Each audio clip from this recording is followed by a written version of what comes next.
Hi guys, I know this is kind of along the same track as my last video, but oh well, what you gonna do? It's my video channel, I can do what I want. This is a tag linked to the YouTuber ZOMG It's Chris, and her tagging videos of living as an atheist with a survey. So I'm going to just do my answers to this. The link to her and to the original tagging video will be in the link below, and also you should totally check out some of the other videos that are in this tagging thing as well, because they're all really interesting to watch and people have really put effort into talking about the real truth behind why they are atheist and what it's like being an atheist. So yeah. So the first question is, were you raised atheist, or did you have a religious upbringing of some sort? And there's a sub point, if you were raised religious, when and why did you become an atheist? When was this transition from religion? So, what was this transition from religion like for you, for your family, etc.? Was this a quick transition or a slow one, and was it easy for you or difficult? So I'll attack these one at a time. Was I raised atheist, or did I have a religious upbringing? I had a religious upbringing. I was going to church all the way from when I was a child all the way through to when I was 21. Yeah, when I was 21. So that leads into when and why did I become an atheist. When I was 21, I decided to not go to church anymore because I tested myself. I asked myself if I wanted to go to church for the social element, or if I actually had some faith behind it. I did a little bit of a test by going there, and I had just recently moved towns. I went to a new church, and I said, this time when I go to this church, I'm not going to get on any rosters for the church, I'm not going to develop any commitment to the church, I'm not going to promise to any of the people that I meet here that I'll be back, I'm not going to make any connections, I'm just going to go there as a person, going to a church, and see if I want to stay when it's just me and God. And I sat there in this new church going, well, the people are lovely, and they've got morning tea here, and that's nice, and the music's pretty good, but I don't actually feel anything about why I'm here. I don't have any, faith. And that was kind of, it was shocking for me, but when I realised that I wasn't there for any belief, any religious basis, I was just there for the social element, and the social element wasn't that great. I could go home and spend time with my housemate, and we could hang out and do fun things, when I would normally be sitting in a church for an hour and a half, 2 hours, however long the service was. So what was this transition from religion like for you, for your family, etc.? For me, it was actually quite a release. It was so exciting to all of a sudden feel like I had realised something that I'd just been hidden from my entire life, like something that I hadn't known was true, and then I just discovered it of myself, and it was like I was starting anew, and it was really, really exciting to be able to go, wow, like I get to completely reevaluate my life now. I get to completely reevaluate who I am, and I get to start new. And it's not like my whole life revolved around my religion, but a big part of it did. And it was really, really cool for me. For my family, well, there wasn't really any transition for my family. It's not like I came out to them. It's not like I suddenly went and faced them and said, I'm an atheist now. For one thing, I didn't know I was an atheist right away. One part of me really still wanted to be spiritual, so I kind of wanted to still be connected to something otherworldly, and I wouldn't have called myself an atheist straight away. It took me a long time to actually come to terms with that. But like, my father has never been religious. My mother was the one who always took us to church. My father never had a part in it, so I'm sure if I actually brought it up with him, would be very happy that I've given up on religion, because he probably saw it as a pretty, silly thing to do. And my sister, I don't think she'd be really bothered. She was never really a strict religious person like my mum was, so I think if she found out, I don't think she'd really have a problem. So, and my mum's passed away, so even though she would definitely have something to say about me not going to church anymore, she's not around to do so. So that was really one of the main things that made a bit of guilt for me in leaving the church, because she was the one that took me there, and now that she's passed away, well, she'll never know, and I don't know, there's a little bit of a guilt there. And on whether it was a quick transition or a slow one, I guess going from being a churchgoer to a non-churchgoer was a very quick transition.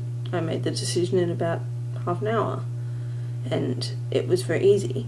The transition from Christian to atheist was a slow one, because I first looked at not being Christian anymore.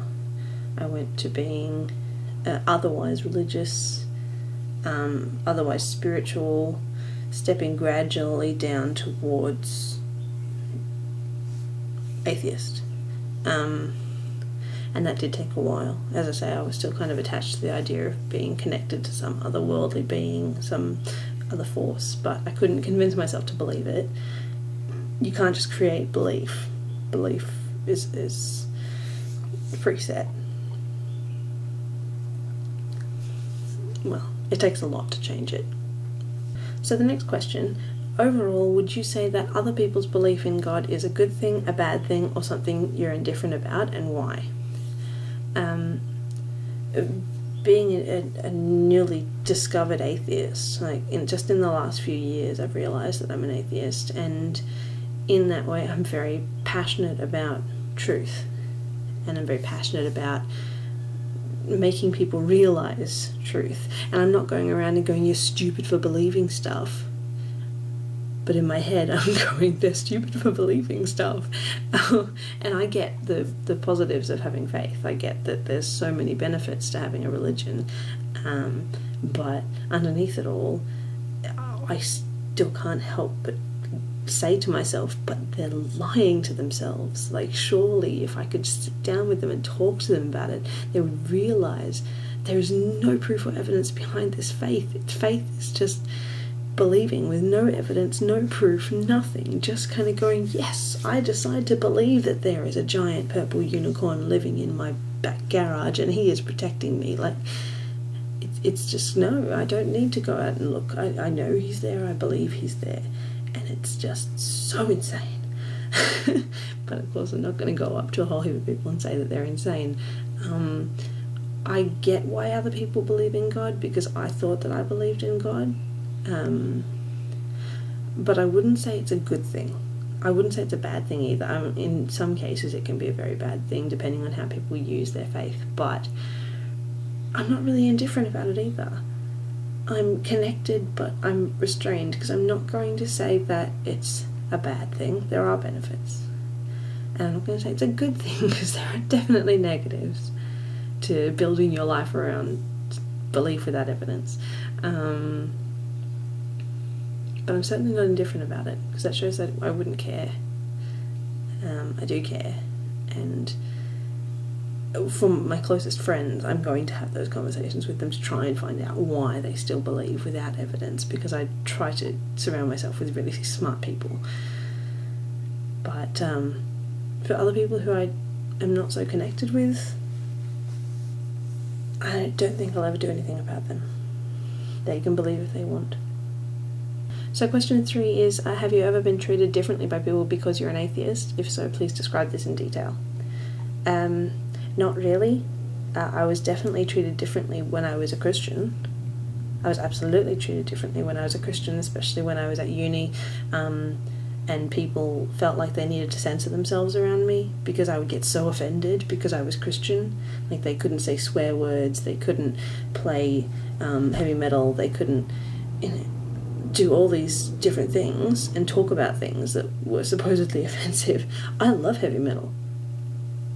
I'm absolute metalhead, and I love swearing, and I love that, like, that kind of lifestyle, and I had to completely, like, repeatedly go, no, it's cool, you're not offending me, no, it's cool, you're not offending me, no, it's cool, you're not offending me.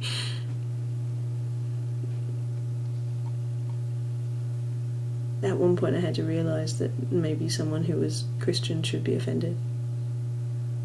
But I never was. But as an atheist, no, I've never really been treated differently. As far as I've ever known, I am more willing to talk back to Jehovah's Witnesses when they come to my door and actually question them. And, well, I think I've been blacklisted on a number of Jehovah's Witness house visiting lists because I talk back and I question them, so they don't come to my house anymore. I suppose that's a good thing. The fourth question, if not a religious person, do you consider yourself to be a spiritual person? Why or why not? As I said earlier, I did, for a little while, I tried to be a spiritual person, and I tried to be connected to some sort of spiritual realm, but when it came down to it, I didn't believe it as much as I wanted to, as much as I wanted to be connected to something wonderful and different and, yeah, paranormal a little. I didn't actually believe it, so it was basically a matter of coming to terms with that and going, well, no, I'm not spiritual, I'm not religious, so I have a very scientific mind. I love learning and I love understanding, and you can't learn about or understand the spiritual realm realistically, so no, that's not for me. And the final question, for many people, belief in God provides hope or comfort with respect to suffering in the world and to the inevitability of death. As an atheist, how do you come to terms with these things? It's a realistic part of life. For me, I've had to deal with death quite a lot. My grandfather died when I was in high school, and then my mother died soon after. I went through a very dark period when my mum died, and I struggled quite a lot with my faith during that time because I didn't understand why, even though the entire church was praying for her healing and we were praying non-stop and I was making deals with God over and over and over again to try and save her, and she still died, and it was horrible because she got sick with cancer over a year and a half, and she got sicker and sicker, and I saw her body just breaking down to nothing. She was basically a skeleton at the end, being kept alive by machines, and she wasn't really my mum anymore, and I had to come to terms with death and the inevitability of death. And in a way, religion didn't help with that at all, because it was sure you could look at it and go, yes, death's coming, but then we have another life on the other side. I mean, yeah, but it's not this life. You still lose this life. It's still gone. It's still the end of this life. Whether you've got some fairy tale life afterwards is irrelevant when it comes to the fact that this life is still ending. So when I gave up on religion, sure, I gave up on the fairy tale life, but since I didn't really ever believe in the fairy tale life in the first place, I didn't lose anything. I just said, well, yeah, the end of life is the end of life. And I don't feel I need any comforting for that, because that actually makes me take more advantage of the life that I have. I go, yes, I'm going to do amazing things, and I'm going to be so happy with my life. I'm going to do everything that I want to, that I can do, and I'm going to make the most of this life that I have, because it's the only one I have. It's the only one I get. So I may as well be the best one that I can have. And in terms of comfort when it comes to the rest of the suffering in the world, my heart breaks for the suffering in the world. But there's no point dwelling on it and feeling sad about it when you can do something about it. I am absolutely in the strong belief that it is our duty as humans to make the world a better place while we're here. We only have one life, so we may as well work hard to make the world better around us while we're here. So helping other people to stop suffering, helping the world to be healthier, doing all the things to make this world happy, healthy, strong, and do what you can with your life while you're here. There's so many people I know through the church who spend their time devoting their lives to making sure they're good with God, and they do nothing for the people. What have you done? This has been really fun. I didn't plan this, just in case you thought I did.